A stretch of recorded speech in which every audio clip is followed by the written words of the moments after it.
My name is Dr. Miles. I've been working in emergency medicine for 13 years. And in those 13 years, I have watched something happen over and over again that breaks my heart every single time. A COPD patient arrives in my emergency room. They are struggling to breathe. Their lips are turning blue. Their body is fighting with everything it has just to pull air into lungs that have been silently deteriorating for months. And when I ask them, when did this start getting worse? They almost always say the same thing. I thought it was just my COPD. That sentence has haunted me because what they did not know, what nobody told them, is that there are specific warning signs that mean your COPD is entering dangerous territory. Signs that, if caught early, could have kept them out of my emergency room entirely. Signs that could have saved their life. Today, I am going to tell you exactly what those signs are. And I'm going to tell you what is actually happening inside your lungs when each one appears. Because understanding this could be the difference between managing your condition at home and arriving in my ER fighting for your life. Stay with me until the end, because sign number 5 is the one that sends more COPD patients to critical care than almost anything else, and almost nobody talks about it. Before I go further, if you are currently on prescribed COPD medication, do not stop taking it without speaking to your doctor first. Nothing in this video replaces the advice of your healthcare provider. What I am giving you today is the emergency medicine perspective, the view from the other side of the ER doors. Now, let us get into it. Sign number 1. Your rescue inhaler is becoming your best friend. There is a difference between using your rescue inhaler occasionally and reaching for it multiple times every single day. When I see a COPD patient in the ER and I ask how often they have been using their reliever inhaler, the answer is almost always, constantly. Here's what that means biologically. Your rescue inhaler works by relaxing the muscles around your airways so they open up and you can breathe. When your airways are inflamed and narrowing due to a flare-up or worsening disease, the relief from that inhaler gets shorter and shorter, so you reach for it more and more. A 2019 study published in the International Journal of Chronic Obstructive Pulmonary Disease found that patients who increased their rescue inhaler use by more than 50% over their baseline were significantly more likely to experience a severe exacerbation requiring hospitalization within the following 30 days. If you are using your rescue inhaler more than twice a week for symptom relief, not just before exercise, but because you genuinely cannot breathe without it, that is a warning sign your lungs are telling you something has changed. Do not ignore it. Call your doctor before it becomes an ER visit. Sign number 2. You are breathless doing things that never used to bother you. This one sounds obvious, but the way it happens is deceptive. It does not come on suddenly. It creeps. Patients stop walking upstairs and convince themselves they just prefer the lift. They stop going to the market and tell themselves they are just tired. They reorganize their entire life around their shrinking breathing capacity and call it adaptation. In my emergency room, I have had patients who genuinely could not walk from their bedroom to their bathroom without stopping to rest, and they had normalized it completely. They thought it was just aging. They thought it was just their COPD being COPD. Here is what is actually happening. COPD destroys the tiny air sacs in your lungs, called alveoli. These air sacs are where oxygen crosses from your lungs into your bloodstream. As more of them are destroyed, your lungs have to work harder to deliver the same amount of oxygen. Your breathing muscles, including your diaphragm, become exhausted. And here is something most people do not know. Research published in the journal Chest found that the strength of your quadricep muscles, the large muscles in your thighs, directly correlates with survival in COPD patients. When patients become so breathless that they stop moving, their leg muscles waste away. And when their leg muscles waste away, their survival odds drop significantly. Breathlessness that is getting worse over weeks or months is not something to accept. It is a signal. Track it.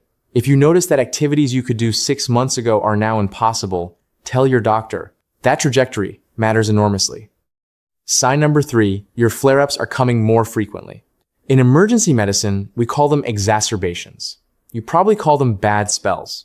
Those periods where your breathing suddenly gets much worse, your chest fills with mucus, you need antibiotics or steroids to get through it. Here is what I need you to understand about every single one of those episodes. Each severe flare-up causes permanent lung function loss. Not temporary, permanent. A landmark study published in the American Journal of Respiratory and Critical Care Medicine found that frequent exacerbators, patients who had 2 or more moderate to severe flare-ups per year experienced a significantly faster decline in lung function compared to patients with fewer flare-ups. The lungs do not fully recover after each episode. Each one leaves a scar. Each one takes something that does not come back. If you are having 2 or more chest infections per year that require antibiotics or steroids, that is not just bad luck. That is a pattern your doctor needs to know about. There are now options, including long-term low-dose antibiotic therapy, that can reduce the frequency of these infections and slow the progression of damage. If you are subscribing to this channel for the first time, I want to ask you to hit that subscribe button right now. Every week, I bring you the emergency medicine perspective on conditions that are quietly destroying lives. Information your doctor does not always have time to explain in a 10-minute appointment.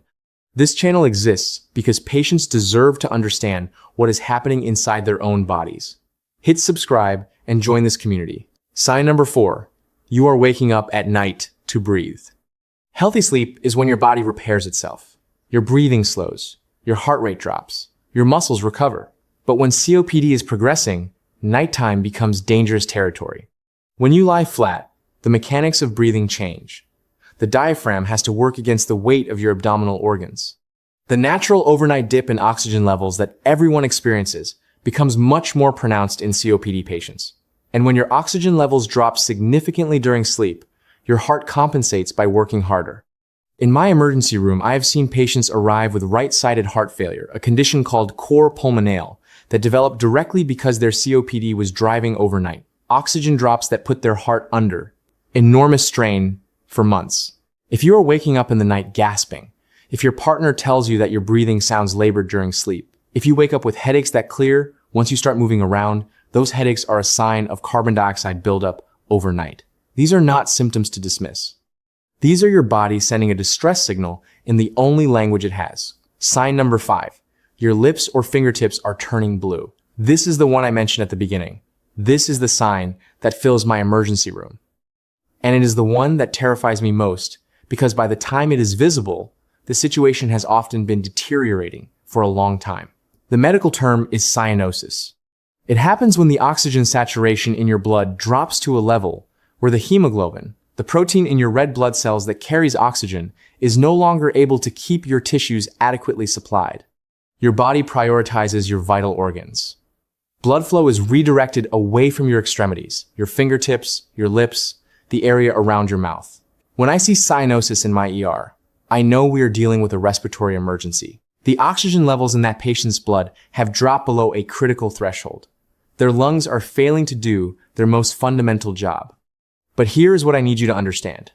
Cyanosis does not appear without warning. It is the end result of a process.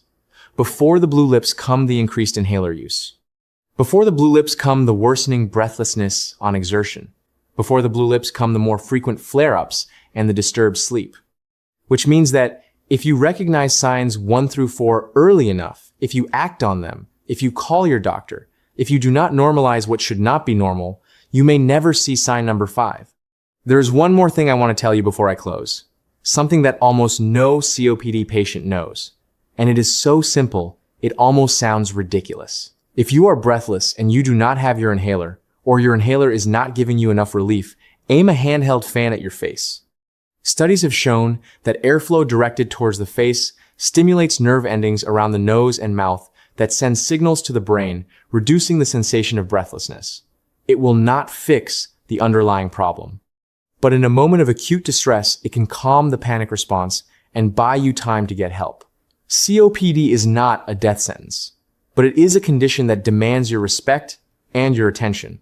The patients I lose in my emergency room are not the ones with the most severe disease. They are the ones who waited too long, who normalized the abnormal, who thought their body would just manage.